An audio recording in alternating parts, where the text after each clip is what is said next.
consider point differential, this is a stat that people like to obsess over, but it's essentially how badly teams are beating up on other teams. Not only do the Vikings and Lions sit at the top 2 in the NFL, the entire division does. That's Chicago, that's Green Bay, and then you see the Bills sit there.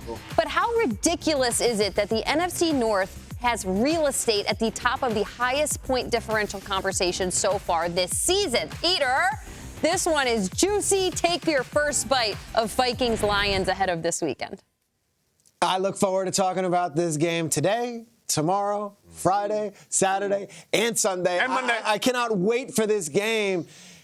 I also love the cerebral part to this game. You've got 2 of the great tacticians going at it.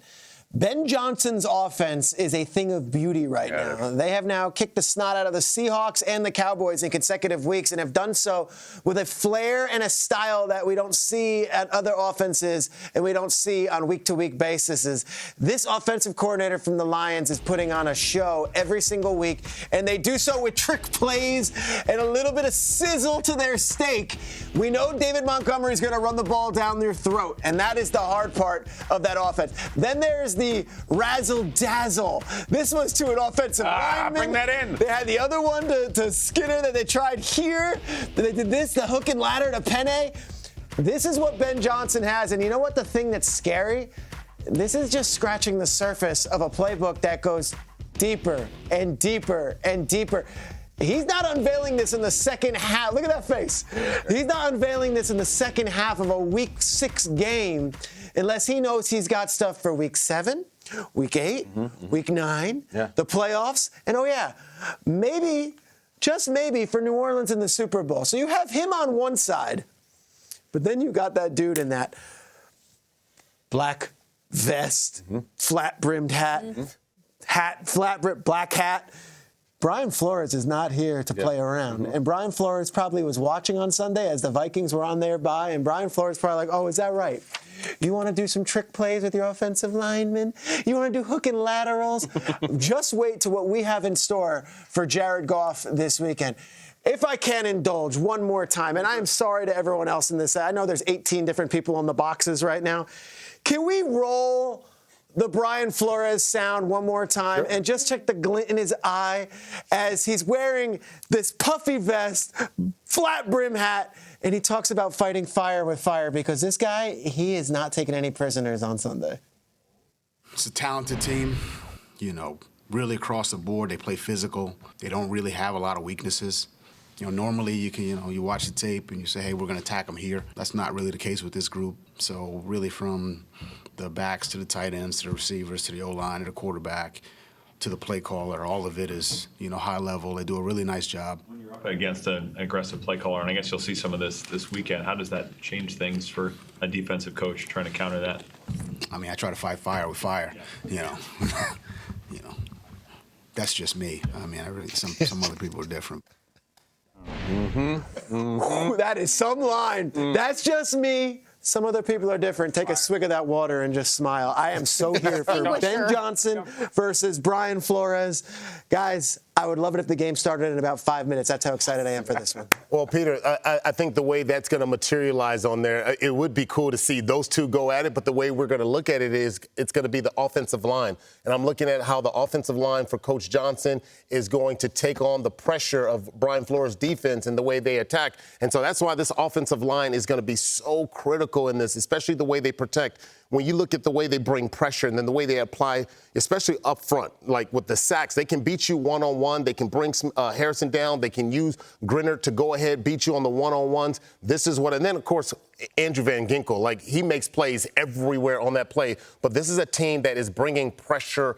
It feels like all the time. So when I look at Penny Sewell, I look at Decker, and I go, can these guys handle it? Can they keep your man, my man, Jared Goff upright in the pocket so he can make plays? And then the running backs as well. They're going to have to participate, too, in making sure that they can handle all of the protection calls to make sure they pick up. Because we know if you're sending more than they can block, we got issues.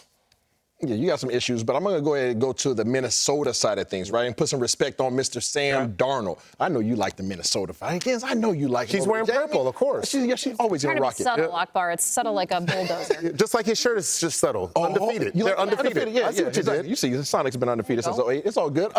But Sam Darnold is balling this year, and everybody needs to put some respect on it. I'm one as well as most like other people. It's like when you hear Sam Darnold, you understand what his history's been, and you kind of shoo his career along to the side until you have to recognized game and see what he's doing this year. He is top 5 in terms of record. Obviously, those guys are undefeated. He's top 5 in passing touchdowns, top 5 in passing yards per attempt. And the only thing that he's not in the top 5 in is he's 7th in passer rating. This dude is a killing man-to-man defense. He's top 2 in every QB category when you're talking about man-to-man. 9 touchdowns, 0 interceptions. You guys know who plays a lot of man-to-man? Who's that? Detroit. Okay. Detroit and Aaron Glenn, they like to play man-to-man. They like to play, matter of fact, 43% man-to-man whenever those guys are playing defense. So what does he have at his disposal when you start talking about how he can light up the Detroit Lions? Well, he has a Justin Jefferson, right? He has a Jordan Addison out there that's killing it. If you want to play man-to-man, okay, good luck against those two. And by the way, if you do want to play man-to-man, how about the linebackers, right? Linebackers and safeties, who are they responsible for? Well, they're responsible for the running backs, right? So you might be getting Aaron Jones back. You just picked up a Cam Akers, right, who, by the way, has a great relationship with Kevin O'Connell from his time back with the Rams. And then they might be getting back some tight end by the name of T.J. Hockenson, who just happened since 2022 to be the best receiving tight end besides Travis Kelce in the league. So good luck trying to play man-to-man at these guys because Sam Darnold will dice you up. It's a good matchup. You know this game is good and deep because we don't often throw around the coordinators as much as we do in this matchup. It's usually the quarterbacks. That's like the 10th storyline. No, but in this one's big. And you know why it's big? There's an interesting nugget. There is one team in the NFL that has had the same head coach and 2 coordinators for 3 straight seasons. Only 1 out of 32, and it's the Detroit Lions. Wow. It's the only team, offense coordinator, defense coordinator, head coach, and you guys, and Johnson and Glenn and Campbell, it's the only team in the league that has that, and that's the reason why they might be the best team in the league. I think there's an interesting thing here in that the dirty little secret about the Vikings' undefeated record, Sam Darnold gets hit a lot, and maybe more than you might think. In fact, we have the statistics to back it up. Take a look at this in terms of how much a quarterback gets hit, how much he gets sacked, statistically lining up against everybody else, all right? So it's the sack rate. 9.3 is the 4th highest in the league. And guys, due respect to the 3 teams above them, those teams aren't going anywhere. They have terrible records. You would expect it from those. Of course. Deshaun Watson can't go anywhere. The Patriots, and the Titans have been really bad. And then so you have those 3 teams and then a 5-0 team. Understand what that means. 9.3% of the time, he's getting sacked. That's a lot.